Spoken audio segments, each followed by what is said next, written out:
Revolução Francesa foi primeiro momento da história do mundo que as pessoas se organizaram para tirar o rei e a rainha do poder, depois de 1.300 anos em que eles governavam sem ninguém contestar. Bom, tiveram vários líderes da Revolução Francesa, vários que foram responsáveis por mobilizar o povo. Mas tem três que a gente pode considerar assim como os maiores. Robespierre, que era advogado, ele veio defender o povo na Revolução Francesa, mas ele queria fazer as coisas dentro da lei, sem partir para baixaria, para agressão. Só que, conforme a Revolução foi se estendendo, ele perdeu o ritmo da coisa e virou violento, muito violento, um dos piores deles. Além do Robespierre, teve o Marat. Marat sempre foi violento. O Marat ele chegou a morar nos esgotos, ele teve várias profissões, nenhuma deu certo. Ele atacava o rei e a rainha com um jornalzinho chamado Jornal do Povo. Mas aí, quando ele começa mesmo a Revolução, ele já parte para a parte violenta. Ele incita as pessoas a fazerem guerras, a matarem, a perseguirem quem era a favor do rei e da rainha. Além do Robespierre e do Marat, também teve o Danton. O Danton ele era deputado e ele, sim, nunca esteve do lado da violência, nem no começo, nem no final da Revolução. Ele sempre quis fazer as coisas do jeito certo. O Robespierre e o Marat eram de um grupo político chamado Jacobinos, que era o grupo político que queria mesmo usar a violência. Era o grupo que estava decidido a tirar o rei e a rainha a qualquer custo. O Danton não. O Danton era do grupo político dos Girondinos, que era um grupo político mais organizadinho, que queria fazer as coisas com mais calma, sem partir para a agressão. Bom, o que aconteceu? O rei percebeu a situação, ele viu que estava tudo muito difícil dentro da França, e ele resolveu fazer alguma coisa. E ele teve a ideia de, então, fazer uma reunião e chamar os 3 estados para conversar, o clero, a nobreza e o povo. Essa reunião ficou chamada como a Convocação dos Estados Gerais. Já faziam 170 anos que o rei não fazia a convocação dos 3 estados para conversar. Ele fez a convocação, eram alguns membros de cada classe, e lá eles iam decidir o que fazer com a falta de dinheiro na França.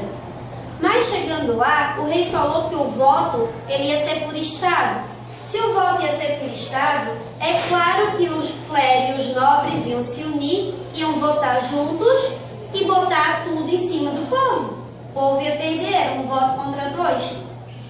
E no meio da reunião, o que eles decidiram foi aumentar o imposto do povo. O povo que estava morrendo da fome ia ter que pagar mais imposto ainda para o país ter dinheiro. O povo ficou indignado. Como ia ser clero e nobreza 2 votos contra 1 do povo, o povo simplesmente saiu da reunião. Os burgueses, que eram ricos e poderosos, disseram: não, o povo não vai mais participar da reunião, a gente está saindo. Eles saíram da reunião, não aprovaram essa decisão do rei. O rei contratou um primeiro-ministro para ajudá-lo a governar, chamado Necker. O Necker era do 3º estado, uma pessoa do povo. Tudo que ele decidia era pensando no povo. Mas aí o rei não gostou e mandou o Necker embora, deixando o povo mais revoltado ainda. O povo, quando saiu da convocação dos Estados Gerais, o povo foi para uma reunião na quadra de tênis de Paris. E nessa quadra de tênis, eles juraram que eles iam ficar em Assembleia Nacional permanente, até o rei tomar alguma medida que melhorasse a situação do povo. Então lá nessa quadra de tênis ficaram os burgueses liderando o povo, esperando o rei tomar alguma decisão. Eram reuniões que duravam meses, tá, gente? Não era coisinha rápida, não. Era meses. Nessa reunião, o rei viu que realmente os burgueses não iam dar o braço a torcer, e o rei teve a ideia de mandar o clero e a nobreza para lá. Mandou o clero e a nobreza para o meio da Assembleia Nacional Permanente, até porque assim ele ia saber o que os burgueses estavam planejando dentro dessa reunião. Então o rei obrigou clero e nobreza a se juntarem aos burgueses na Assembleia Nacional Permanente. No meio dessa confusão inteira,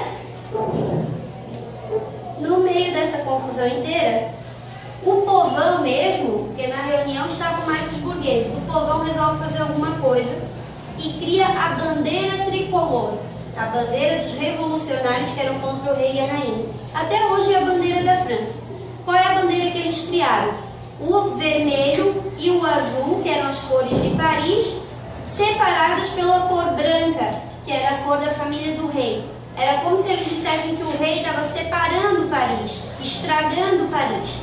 Criaram essa bandeira e resolveram se unir e invadir a prisão do rei, que se chamava Bastilha.